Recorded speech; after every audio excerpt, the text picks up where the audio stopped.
কোন মূর্তি একটা কালাইয়া আর একটা 3 হাত জিহ্বা বের করে বসে আছে, কোন মূর্তি শোয়া আছে, কোনটা কাঠ হয়ে আছে, কোনটা শীত হয়ে আছে। তাদের সামনে অনেক কলা, দুধ, ফিন্নি পায়েস দেওয়া আছে। ভাইরা আমার, ইব্রাহিম আলাইহিস সালাম দেখলেন হা করে আছে, তাদের সামনে এত খাবার খায় না, মূর্তি করে আছে। হ্যাঁ, ইব্রাহিম আলাইহিস সালাম বললেন, বেটা খাস না কেন? ওটা কি খাইতে পারে বলেন? ইব্রাহিম আলাইহিস সালামের উঠছে রাগ, হাতের লাঠি দিয়ে কুড়াল দিয়ে সঙ্গে সঙ্গে পিটায়া সমস্ত মূর্তিগুলোকে ভেঙ্গে বড়টার গলার ভিতরে মুসলমান কুঠারটা ঝুলায় রাখছে। কিছুক্ষণ পরে কনসার্ট শেষ হয়ে যাওয়ার পর নমরুদের দল সকলে যখন চলে আসলো, তারা বলাবলি করতে লাগলো, কে কাজটা করছে?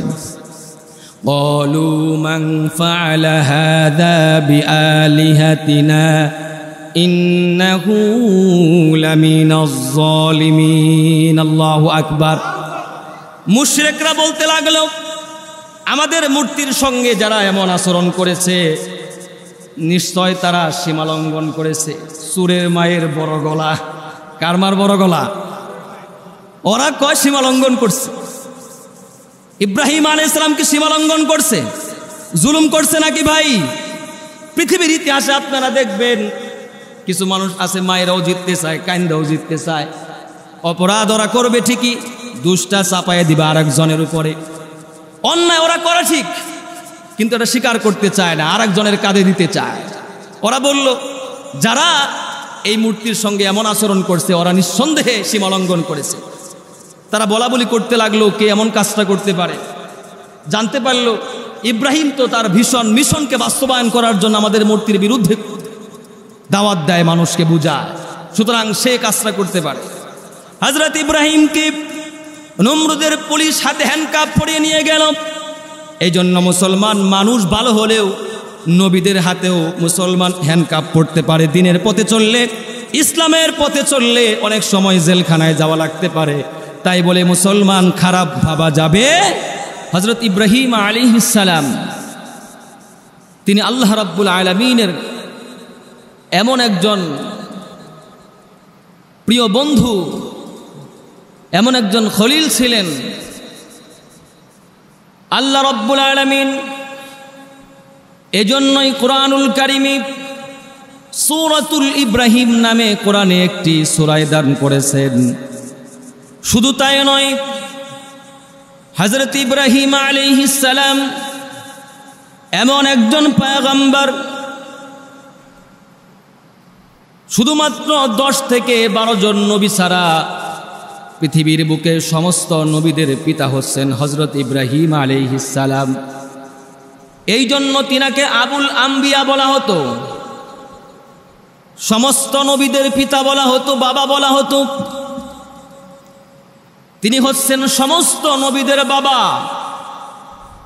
শুধু তাই নয়, আল্লাহ রাব্বুল আলামিন কুরআনুল কারীমের 25টি সূরার 204টি আয়াতের ভিতরে হযরত ইব্রাহিম আলাইহিস সালামের কথা আল্লাহ পাক আলোচনা করেছেন। সুবহানাল্লাহ বলেন।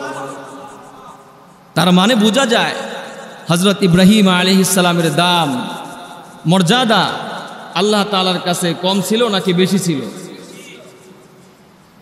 তিনি 10 থেকে 12 জন নবী ছাড়া সমস্ত নবীদের পিতা ছিলেন।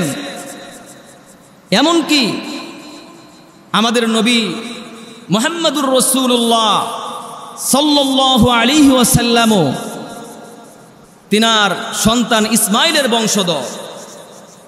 হযরত ইসহাক আলাইহিস সালাম এবং হযরত ইসমাইল আলাইহিস সালাতু ওয়াস সালাম, এই দুইজন হচ্ছে ইব্রাহিম আলাইহিস সালামের সন্তান।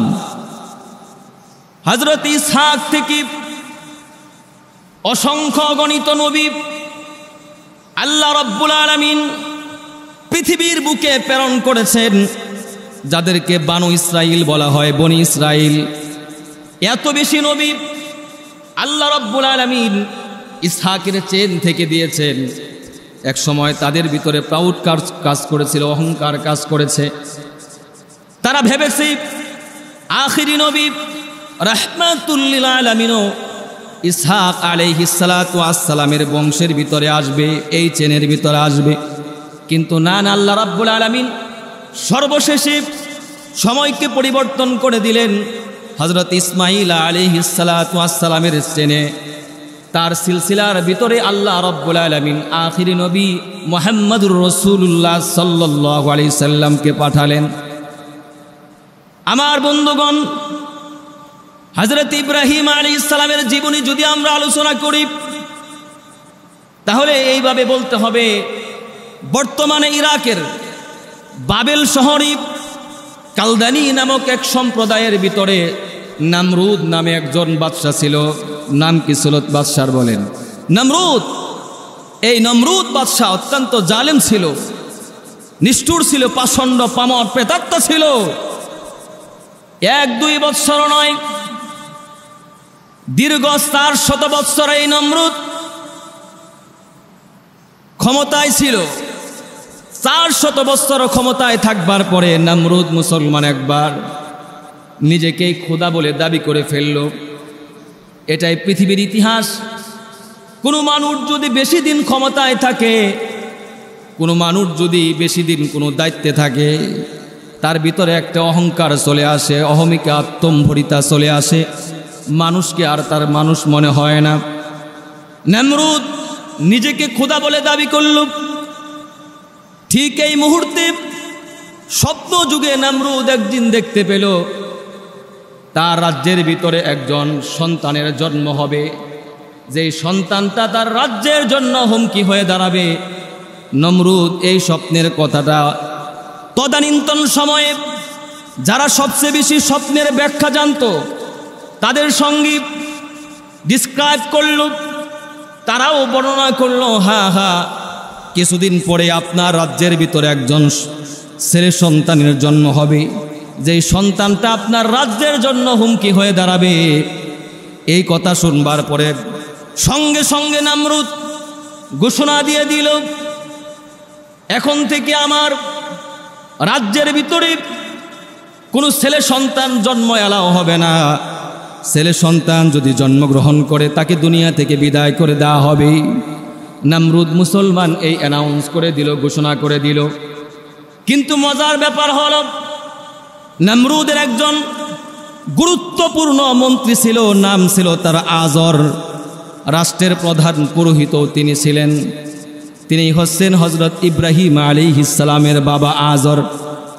হঠাৎ করে আজর লক্ষ্য করল আজরের স্ত্রী বিবি কনসেপ্ট করবে, সন্তান ভূমিষ্ঠ করবে। এই জন্য মুসলমান ভাইরা আমার, আজর এবার তার স্ত্রীকে গিয়ে বলল, বিবি, ছেলে সন্তান তো হতে পারে, তোমার গর্ভের ভিতরে সন্তানের প্রতি মায়া আসে না নেই। এই জন্য মুসলমান আজর তার বিবিকে পাহাড়ের গুহায় রেখে আসলো। বিবিরে নিয়ে গেছে পাহাড়ের গুহার ভিতরে। হযরত ইব্রাহিমের মা ইব্রাহিমকে ভূমিষ্ঠ করছে। সন্তান ভূমিষ্ঠ করে দিয়ে ইব্রাহিম আলাইহিস সালামের মা তাড়াতাড়ি করে সেখান থেকে চলে আসছে, যাতে করে মানুষ বিষয়টা জানতে না পারে। হযরত ইব্রাহিম আলাইহিস সালাম পাহাড়ের গুহায় যখন থাকতে লাগলেন, 1-2 দিন নয়, দীর্ঘ 3টি বছর হযরত ইব্রাহিম আলাইহিস সালাম সেই পাহাড়ের গুহার ভিতরে ছিলেন। মুফাসসিরিন একরাম লিখেছেন, হযরত ইব্রাহিম আলাইহিস সালামকে আল্লাহ পাক কিভাবে সেখানে রেখেছেন কুদরতিভাবে।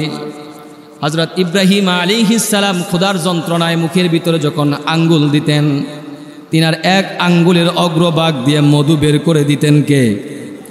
আর এক আঙ্গুলের অগ্রভাগ দিয়ে মিল্ক দুধ বের করে দিতেন কে? আর এক আঙ্গুলের অগ্রভাগ দিয়ে মিনারেল ওয়াটার স্বচ্ছ পানি মুসলমান বের করে দিছেন কে? এভাবে করে মুসলমান জীবন ধারণ করছেন। অনেকের প্রশ্ন আসতেছে, হুজুর এটা কি সম্ভব নাকি আঙ্গুলের মাথার অগ্রভাগ দিয়ে আবার দুধ বের হয় নাকি? প্রিয় ভাইয়ারা আমার, সন্দেহ করার কোনো অবকাশ নাই, সুযোগ নাই যে আল্লাহ রব্বুল আলামিন মায়ের বুকের রক্তকে দুধে পরিণত করে সন্তানকে খাওয়াতে পারেন। সে আল্লাহ রব্বুল আলামিন আঙ্গুলের অগ্রভাগ দিয়ে দুধ পানি মধু বের করতে পারেন কি পারেন না? قادر قدرت داری ہر سکھاہی کنی قادر قدرت داری ہر سکھاہی کنی মর্দেরা তু জানে বখশি জিন্দারা বে জাকুনি। তিনি তো হচ্ছেন এমন একজন রব, মৃত্যুকে জীবন দান করতে পারেন, জীবিতকে আবার মুসলমান মৃত্যু দান করতে পারেন। এই জন্য মুসলমান সব সময় কার কাছে চাইতে হবে? তোরা চাসনে কিছু কারু কাছে খোদার মদত সারা, তোরা চাসনে কিছু কারু কাছে খোদার মদত সারা, তোরা পরের উপর ভরসা সেরে নিজের পায়ে দাঁড়া, তোরা পরের উপর ভরসা সেরে নিজের পায়ে দাঁড়া। এই জন্য মদত আর সাহায্য যদি চাইতে হয় কার কাছে চাইতে হবে ভাই? 3 বছর পর ইব্রাহিম আলাইহিস সালাম পাহাড়ের গুহা থেকে চলে আসলেন বাড়িতে। এসে মাকে বললেন, মা একটা প্রশ্ন আমার, আপনার রব কে? ইব্রাহিম আলাইহিস সালামের মা বললেন, আমার রব হচ্ছে তোমার পিতা আজর, সে হচ্ছে রিজিক দাতা, সে আমাকে লালন পালন করে। নাউজুবিল্লাহ বললেন না মুসলমান? হযরত ইব্রাহিম আবার প্রশ্ন ছুড়ে দিলেন, আমার বাবার রব কে? মা তখন জবাব করল, তোমার বাবার রব হচ্ছে নামরুদ। জোরে বলেন নাউজুবিল্লাহ। হযরত ইব্রাহিম আবার প্রশ্ন ছুড়ে দিল, আম্মা জান নামরুদের রব কে? ইব্রাহিমের মা এই কথা শুনবার পরে তার মাথা টনক নড়ে গেছে, কারণ সে বুঝতে পেরেছে নমরুদ যে স্বপ্ন যুগে দেখেছে এ রাজ্যের ভিতরে একজন ছেলে সন্তানের জন্ম হবে, যে রাজ্যের জন্য তার নমরুদের ক্ষমতার জন্য হুমকি হয়ে দাঁড়াবে। ইব্রাহিম আলাইহিস সালামের মা বুঝতে আর বাকি রইল না, তিনি বুঝতে পারলেন আমার বন্ধুগণ, আমার ভাইয়েরা, সঙ্গে সঙ্গে তার কাছে তো কোনো যুক্তিযুক্ত লজিক্যালি কোনো আনসার ছিল না, কোনো উত্তর ছিল না। এই জন্য মুসলমান সঙ্গে সঙ্গে ইব্রাহিম আলাইহিস সালামের মা হযরত ইব্রাহিমকে জোরে একটা থাপ্পড় মারছে। আল বিদায়া ওয়ান নিহায়া পৃথিবীর ইতিহাসের শ্রেষ্ঠ কিতাব, এই কিতাবখানার ভিতরে ঘটনাটা আসছে। জোরে একটা থাপ্পড় মারছে। মুফাসসিরিন ইকরাম বলেছেন কেন মারছে মা থাপ্পড়টা? এজন্য মেরেছে কারণ তার কাছে যুক্তিযুক্ত কোনো অ্যানসার ছিল না। এটাই পৃথিবীর ইতিহাস। কোনো মানুষ যদি সঠিক উত্তর দিতে না পারে তখন সে পেশি শক্তি ব্যবহার করে, ক্ষমতার অপব্যবহার করে, মানুষের উপর জুলুম করে, নির্যাতন করে, জোর করে, জোর যার মুল্লুক তার নীতিতে সে বিজয় অর্জন করতে চায়। ঠিক কিনা বলেন? ইব্রাহিম আলাইহিস সালামের মা ঠিক এজন্য থাপ্পড় মেরে দিল। হযরত ইব্রাহিম আলাইহিস সালাম বাড়ি থেকে বের হয়ে গেলেন, রবের সন্ধানে নামছেন। Always searching for the truth, সবসময় কার সন্ধানে? তিনি সত্যের সন্ধানে। মুশরিকের ঘরে জন্ম হবার পরে, জন্মের পরে দেখছে বাবা মুশরিক, নিজে মূর্তি বানায়, মূর্তি বিক্রি করে বাজারে নিজে গিয়া। এগুলো দেখার পরেও রব চিনার মানসিকতা তার ভিতরে কেমন। আর আমরা মুসলমান হইছি, মুসলমানের ঘরে জন্ম হয়েছে, আমাদের আকিকা সম্পন্ন করা হয়েছে। প্রিয় ভাইরা আমার, ইসলামিক মাইন্ডে আমরা গড়ে উঠেছি, এরপরেও মুসলমান রব খুঁজে পাই না। বন্ড বাবার কাছে আমরা সন্তানের জন্য যাই। ঠিক কিনা বলেন? আমরা রব চিনতে পারি নাই, আমরা রব আলাদা জায়গায় গিয়ে খুঁজি। ইব্রাহিম আলাইহিস সালাম মুশরিকের ঘরে জন্মগ্রহণ করছে, এরপরেও সে রবের সন্ধানে আছে। হযরত ইব্রাহিম রাতের বেলা রবের সন্ধানে যখন নেমে গেছেন, রাতের বেলা আকাশের দিকে তাকিয়ে দেখেন, ফালাম্মা জান্না আলাইহিল লাইলু রাআ কাওকাবা। আসমানের দিকে তাকিয়ে দেখে দার্জিলিং স্টার, উজ্জ্বল নক্ষত্র জ্বলজ্বল করছে। তিনি ভাবলেন, হাদা রব্বি, এটাই বোধহয় আমার রব। সুবহে সাদেকের সময় যখন সেটা অস্তমিত হয়ে গেল, নিঃশেষ হয়ে গেল, ইব্রাহিম আলাইহিস সালাম বললেন, না, যে জিনিস নিঃশেষ হয়ে যায় সেটা কখনো আমার রব হতে পারে? দিনের বেলা আবার আসমানের দিকে তাকালাম, فلما رأى الشمس بازغة قال هذا ربي هذا أكبر। ভাইরা আমার, আসমানের দিকে তাকিয়ে যখন সানরাইজ, সূর্য যখন দেখলো, সে মনে করলো এটা সূর্যর একটু বড়, এটা আমার রব হতে পারে। কিন্তু না, বিকেল বেলা দেখলো সেটাও মুসলমান নিস্তেজ হয়ে গেল। ইব্রাহিম আলাইহিস সালাম বুঝতে পারলেন এটাও রব হতে পারে না, কারণ যে রব হবে সে কখনো অস্তমিত হবে না, নিঃশেষ হয়ে যাবে না। জোরে আওয়াজ দিয়ে বলেন ঠিক কিনা? আল্লাহ তো হবেন তিনি, he is the king of king, he is the master of master, he is the creator of everything.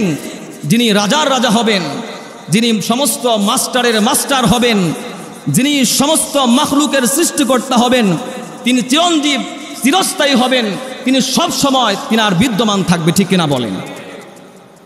হযরত ইব্রাহিম আলাইহিস সালাম এভাবে করে রবের সন্ধানে নামছেন। এক পর্যায়ে 40 বছর যখন হয়ে গেল, আল্লাহ পাক ওনাকে নবুয়ত দান করলেন। সর্বপ্রথম ফ্যামিলি দিয়ে উনি কালেমার দাওয়াত শুরু করলেন। মায়ের কাছে গেলেন, মা কালেমার দাওয়াত রিফিউজ করল।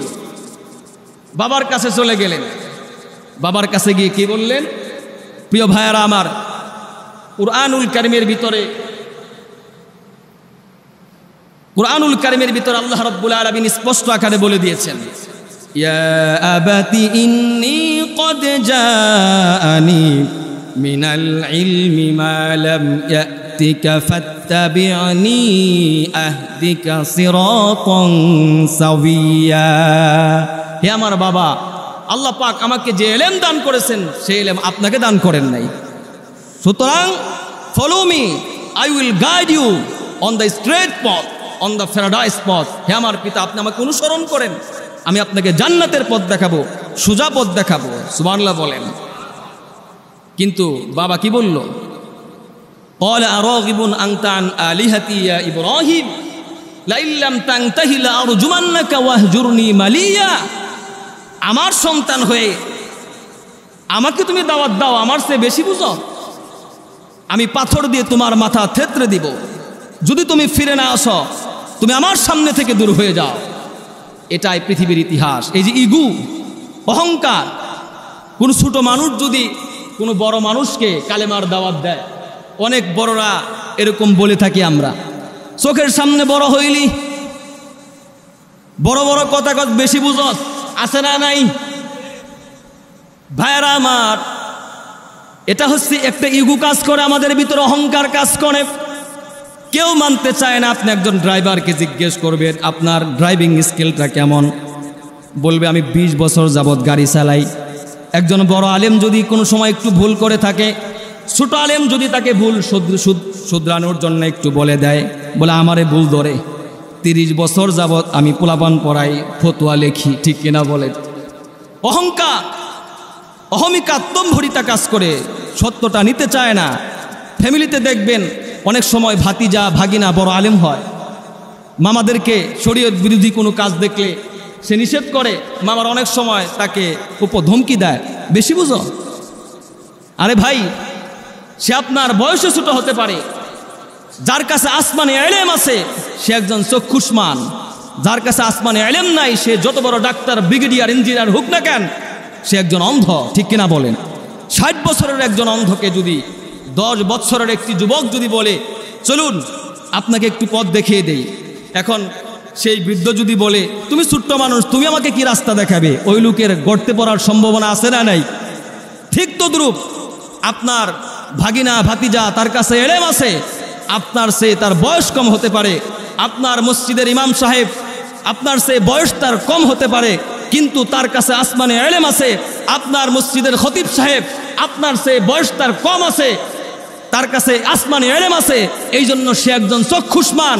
আর আপনার কাছে আসমানে ইলম নাই, যত বড় ডাক্তার, ব্রিগেডিয়ার, ইঞ্জিনিয়ার আপনি হন না কেন, আপনি হচ্ছেন একজন অন্ধ, অন্ধ, অন্ধ, ঠিক কিনা বলেন? তার কাছে আপনি অন্ধ। এই জন্য ভাই, ইব্রাহিম আলাইহিস সালামের বাবা ঠিক সেম কথাটা বললেন, আমার সন্তান হয়ে কুলে কাখি করে মানুষ করলাম আর আমারে তুমি বুঝাও, এটা কখনো মানা যায় না। হযরত ইব্রাহিম আলাইহিস সালাম চলে গেলেন। প্রিয় ভাইরা, আবার উনি কি করবেন? কালেমার দাওয়াত দিতেছেন বহুত দিন।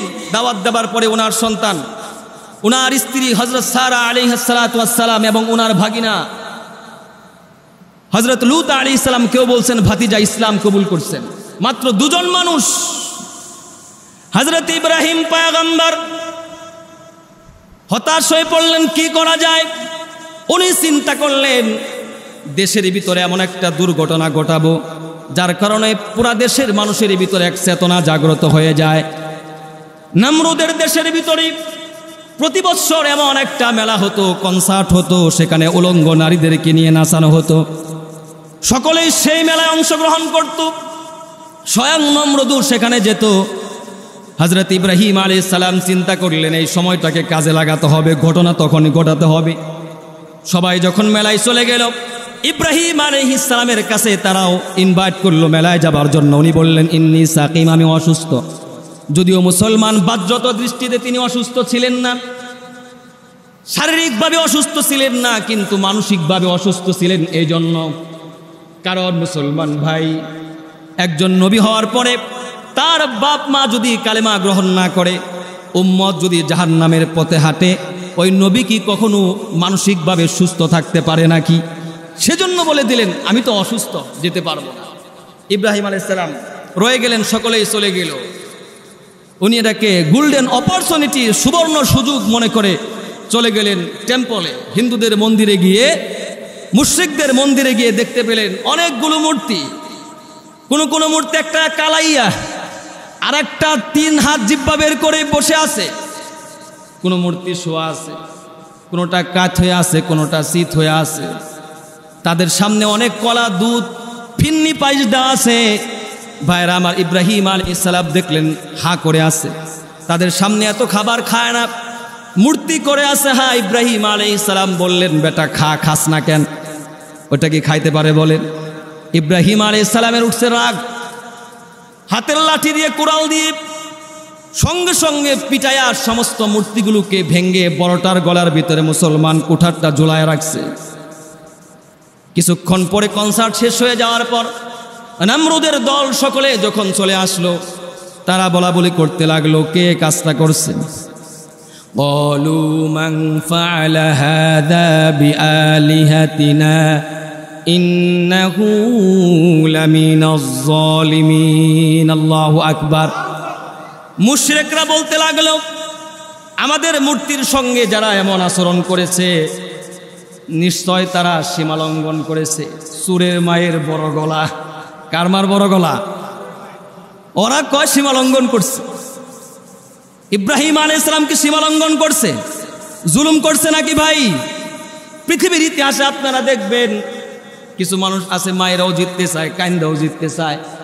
অপরাধ ওরা করবে ঠিকই, দুষ্টা চাপায় দিবে আরেকজনের উপরে। অন্যায় ওরা করে ঠিক, কিন্তু এটা স্বীকার করতে চায় না, আরেকজনের কাঁধে দিতে চায়। ওরা বলল যারা এই মূর্তির সঙ্গে এমন আচরণ করছে ওরা নিঃসন্দেহে সীমালঙ্ঘন করেছে। তারা বলা বলি করতে লাগলো কে এমন কাজটা করতে পারে। জানতে পারলো ইব্রাহিম তো তার ভীষণ মিশনকে বাস্তবায়ন করার জন্য আমাদের মূর্তির বিরুদ্ধে দাওয়াত দেয়, মানুষকে বুঝায়, সুতরাং সে কাজটা করতে পারে। হযরত ইব্রাহিমকে নমরুদের পুলিশ হাতে হ্যান্ডকাপ পরিয়ে নিয়ে গেল। এই জন্য মুসলমান মানুষ ভালো হলেও নবীদের হাতেও মুসলমান হ্যান্ডকাপ পড়তে পারে। দিনের পথে চললে, ইসলামের পথে চললে অনেক সময় জেলখানায় যাওয়া লাগতে পারে। তাই বলে মুসলমান খারাপ ভাবা যাবে? আমরা একটা কথা বলি, যা রটে তা কিছু না কিছু বটে। কথাটা মুসলমান সম্পূর্ণরূপে মিথ্যা। তাহলে ইউসুফ আলাইহিস সালাম আর জুলেখার ব্যাপারে আপনার ব্যাখ্যা কি? হযরত নমরুদের ব্যাপারে, ইব্রাহিম আলাইহিস সালামের ব্যাপারে আপনার ব্যাখ্যাটা কি? ইব্রাহিমকে যে ধরলো এ ব্যাপারে আপনার ব্যাখ্যা কি? ওনার কি অপরাধ ছিল? ধরে নিয়ে গেছে ইব্রাহিম আলাইহিস সালামকে, বলল তুমি কি এই মূর্তির সাথে এমন আচরণ করছো? ইব্রাহিম আলাইহিস সালাম বলল ক্বালা বাল ফাআলা কাবীরুহুম হাযা ফাসআলুহুম ইন কানু ইয়ানতিকুন, যে আপনি মূর্তি বড়টাকে জিজ্ঞেস করেন যার কাঁধে কুঠার ঝুলানো আছে। নমরুদ বলে আরে আশ্চর্য কথা, এটা কি কথা বলতে পারে না? সুযোগ পেয়ে গেছে। এই কথাটা শুনবার জন্য ইব্রাহিম আলাইহিস সালাম এতক্ষণ অপেক্ষা করেছেন। মূলত মূর্তি ভাঙ্গা ওনার ইচ্ছে ছিল না, আসল উদ্দেশ্য ছিল না। তাহলে বড়টাকে আগে ভাঙতেন, ঠিক কিনা বলেন? পুলিশ যখন আসামি ধরে, বড় আসামিকে সবার আগে ধরে, 1 নাম্বারটাকে। ছুটানোর সময় উকিলরা আগে চেষ্টা করে প্রধান আসামিকে ছুটানোর জন্য। প্রধানটা যদি ছুটানো যায়, বাকিগুলো এমনিই ছুটে যাবে, ঠিক কিনা বলেন? খালাস পেয়ে যাবে। মূর্তি ভাঙ্গাই যদি উদ্দেশ্য হতো, এই জন্য আবার গিয়ে মূর্তি ভাঙ্গেন না। ভাইয়েরা আমার, হযরত ইব্রাহিম আলাইহিস সালাম বললেন বড়টাকে জিজ্ঞেস করো, এটা এমন কাজ করতে পারে? প্রিয় ভাইয়েরা আমার, আজকে ইব্রাহিম আলাইহিস সালাম মূর্তি ভাঙার জন্য, বিদায় করার জন্য দুনিয়াতে আসছিলেন। আমার আপনার নবী, দিনের নবী রাহমাতুল লিল আলামিন দুনিয়া থেকে মূর্তি ভাঙার জন্য, বিদায় করার জন্য এই পৃথিবীতে আসছেন। কিন্তু আজকাল দুঃখের সাথে, আফসোসের সাথে বলতে হয়, আজকে মুসলমান বাংলাদেশে সুপ্রিম কোর্ট, হাইকোর্টের দরজার মেন গেটের ফটকের ভিতরে গ্রিক দেবীর মূর্তি আছে না নাই? জোরে বলেন। বড় বড় জায়গায় মূর্তির ছবি রাখা আছে। এখানে আমাদের এখান থেকে আমরা বলতে পারি এই মূর্তিকে ভেঙ্গে দিয়ে কোরআনের ফটো সেখানে চালু করে দেওয়া হোক, ঠিক কিনা বলেন? কোরআনের ফটো দিয়ে দেওয়া হোক।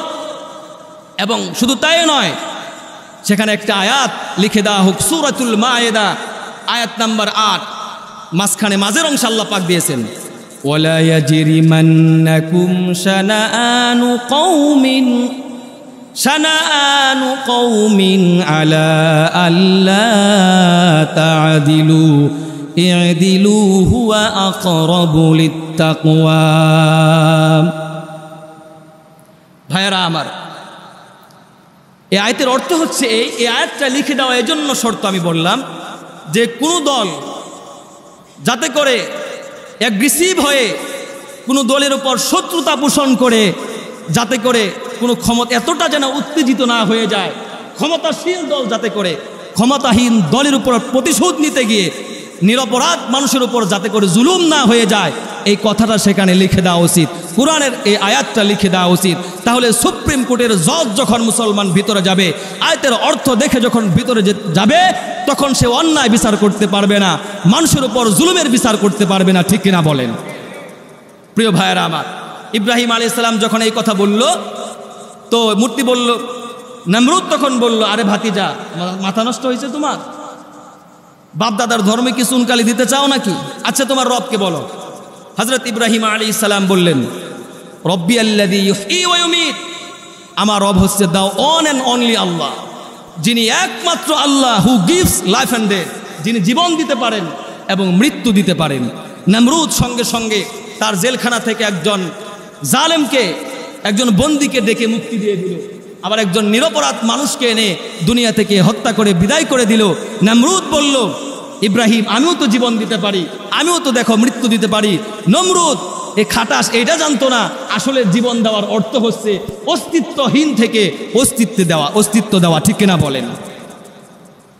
হযরত ইব্রাহিম আলাইহিস সালাম আবার যুক্তি দিলেন, ফাইন্নাল্লাহা ইয়াতি বিশ-শামসি মিনাল মাশরিকি ফাতি বিহা মিনাল মাগরিব ফাবুহিতাল্লাযী কাফার। হযরত ইব্রাহিম আলাইহিস সালাম বললেন, হে নমরুদ, এত পারো, এত ক্ষমতা তোমার, পশ্চিম দিক থেকে সূর্য তুমি উদিত করে দেখাও। এই কথা শুনবার পরে ফাবুহিতাল্লাযী কাফার, নমরুদের মাথা মুসলমান বিগড়িয়ে গেছে, হতভম্ব হয়ে গেছে।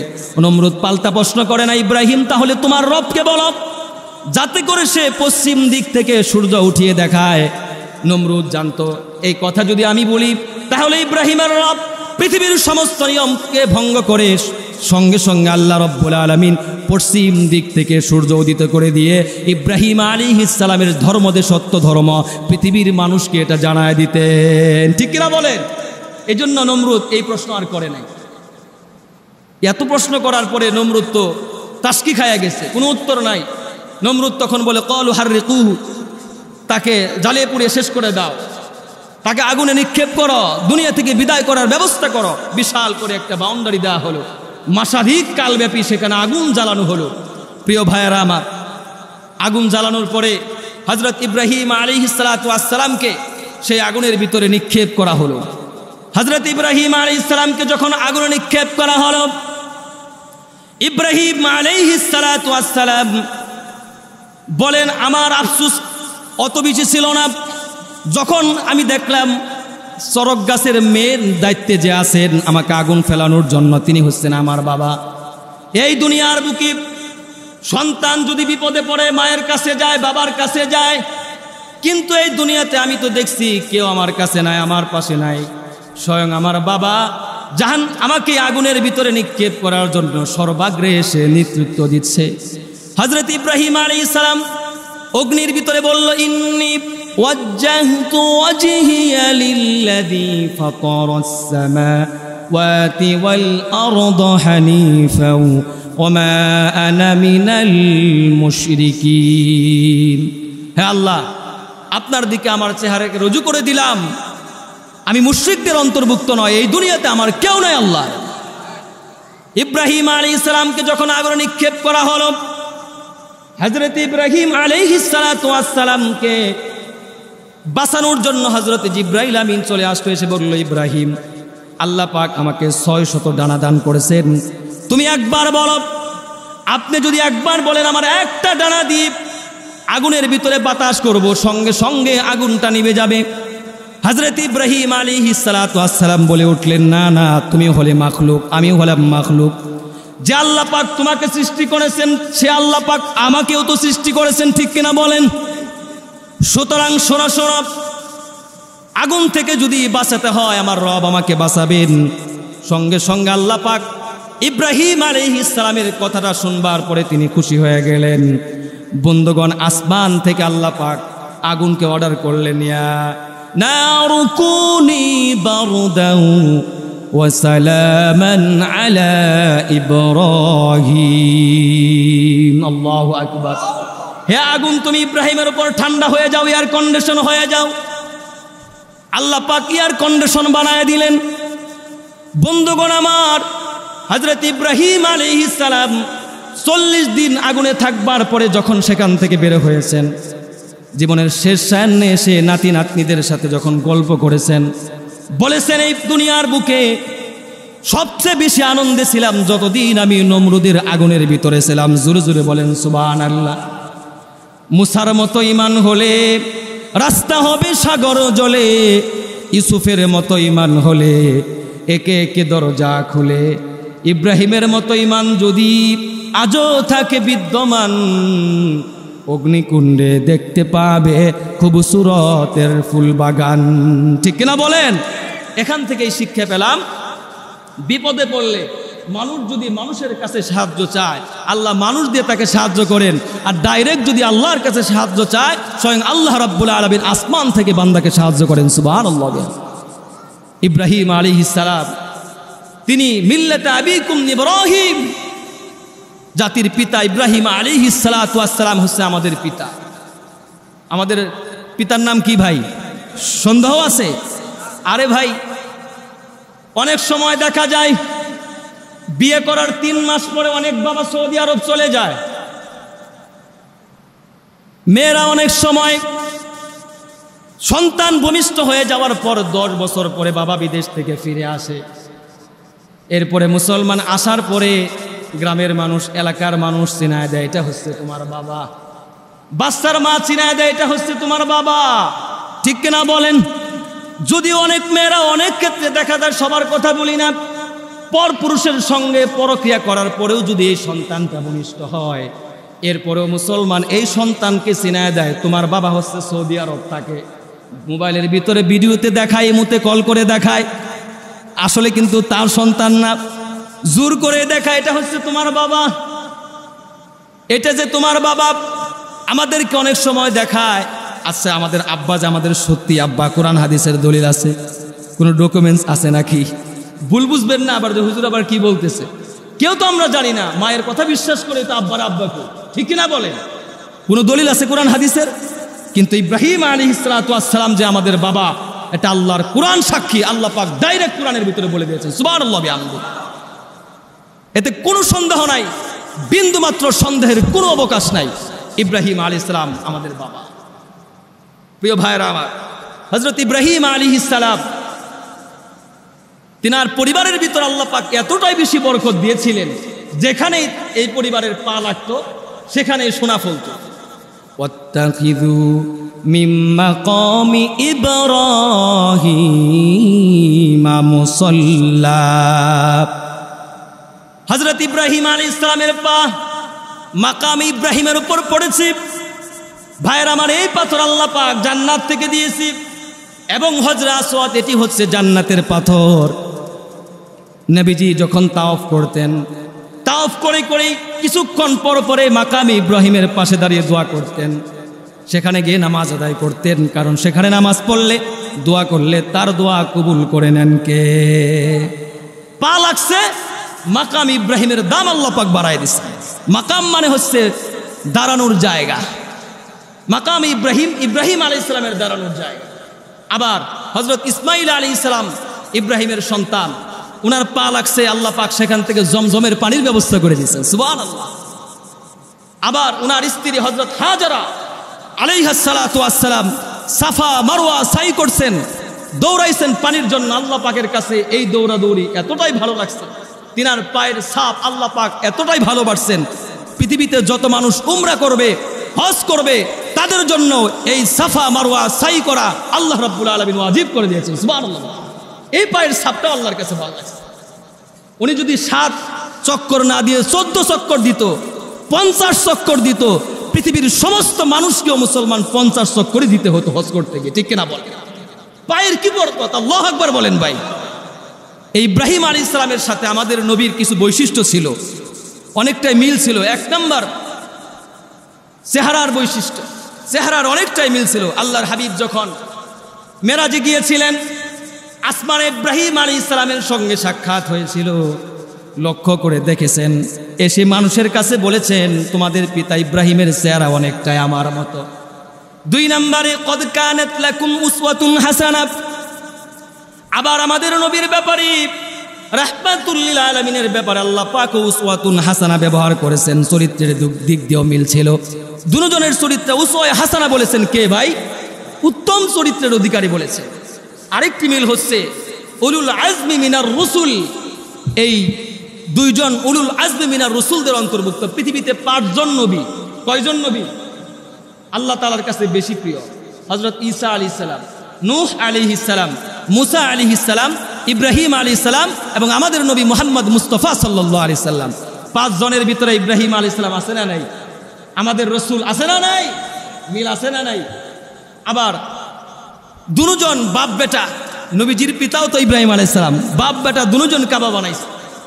ইব্রাহিম আলাইহিস সালাম আগে বানাইছে, পরে আমাদের নবী মুস্তাফা সাল্লাল্লাহু আলাইহি সাল্লামের বয়স যখন 10, উনিও কাবাঘর নির্মাণ করেছে। যখন কাবাঘর নির্মাণের জন্য পাথর নিয়ে যাচ্ছে, এটাকে রিপেয়ারিং করা হচ্ছে, তখন সকলেই উলঙ্গ হয়ে যাচ্ছে। ইব্রাহিম আলাইহিস সালাম, আমাদের নবী মুহাম্মদ সাল্লাল্লাহু আলাইহি সাল্লামকে উলঙ্গ হতে বলা হয়েছিল। একবার নাকি লুঙ্গি খুলে গিয়েছিল, কেউ উলঙ্গ করেছিল, সঙ্গে সঙ্গে সেন্সলেস হয়ে পড়ে গেছে। তার মানে 2 জন আল্লাহর ঘর মেরামত করেছে, এদিক দিয়ে একটা মিল আছে। আরেকটি হচ্ছে এই 2 জন আল্লাহর জন্য হিজরত করেছে। 2 জন কি করছে ভাই? হযরতে ইব্রাহিম আলাইহিস সালাম ফিলিস্তিন, এই আপনার ইরাক ছেড়ে ফিলিস্তিনে চলে গিয়েছে। ফিলিস্তিন থেকে আমি ইনশাল্লাহ সামনে জুমায় বলবো উনি কতগুলো হিজরত করেছেন। সেখান থেকে গেছেন ওনার ফিলিস্তিন, ফিলিস্তিন থেকে আবার গেছেন মিশর, মিশর থেকে আবার ফিলিস্তিন আসছেন, সেখান থেকে আবার তিনি মক্কায় গেছেন। আমাদের রসুল সাল্লাল্লাহু আলাইহি সাল্লাম তিনিও মক্কা থেকে হিজরত করে মদিনাতুল মুনাওয়ারায় চলে গেছেন। পৃথিবীর ইতিহাস, যারা ইসলামের কথা বলবে, দিনের কথা বলবে, নিজের গ্রামের মানুষ তাকে ভালোবাসবে না, অনেক সময় হয়ে থাকে। নিজের ইউনিয়নে তার জায়গা হবে না, নিজের জেলায় সে আলোচনা করতে পারবে না, নিজের দেশে ইসলামের সত্যতা সে তুলে ধরতে পারবে না, আর এক দেশে তাকে চলে যেতে হবে। আছে না নাই নজির? জোরাওয়াজে বলেন, সন্দেহ আছে নাকি? প্রিয় ভাইরা আমার, তবে যতই বাধা দেওয়া হোক, হকের বাতি কখনো নিভিয়ে দেওয়া যাবে। নমরুদ হযরতে মুসা কালিমুল্লাহর জন্মকে বন্ধ করে দেওয়ার জন্য এই ফেরাউন চেষ্টা করেছিল, মুসা কালিমুল্লাহর জন্মকে আটকাতে পারে না। ইউসুফ আলাইহিস সালামের ভাইরা তাকে কূপের ভিতরে নিক্ষেপ করে হত্যা করতে চেয়েছিল। হকের বাতি আল্লাহ রাব্বুল আলামিন জ্বালাবেন, এই বাতি পৃথিবীর কেউ নিভাতে পারবে না। এই জন্য তার ভাইকেও কূপের ভিতরে নিক্ষেপ করে তারা মারতে পারে না ইউসুফ পয়গম্বরকে, ঠিক কিনা বলেন? নমরুদ চেষ্টা করেছিল ইব্রাহিম খলিলুল্লাহকে আগুনের ভিতরে নিক্ষেপ করে দুনিয়া থেকে বিদায় করতে। হকের বাতি আল্লাহ রাব্বুল আলামিন প্রজ্বলিত করবেন পৃথিবীর বুকে। নমরুদ ইব্রাহিমকে জ্বালাতে পারে নাই। আমাদের নবী, আখির নবী মুহাম্মদ মুস্তাফা সাল্লাল্লাহু আলাইহি সাল্লামকে বিষাক্ত আবু জাহেল দুনিয়া থেকে বিদায় করবার জন্য ঘরের চতুর্দিক দিয়ে ব্যারিকেড দিয়েছিল, হত্যা করার জন্য, দুনিয়া থেকে বিদায় করার জন্য শতভাগ চেষ্টা করেছে। আল্লাহ রাব্বুল আলামিন চেয়েছে পৃথিবীতে হকের বাতি তিনি প্রজ্বলিত করবেন। আবু জাহেল ব্যর্থ হয়েছে, আল্লাহ রসুল সাল্লাল্লাহু আলাইহি সাল্লামকে আল্লাহ পাক জীবিত রেখেছেন, ঠিক কিনা বলে?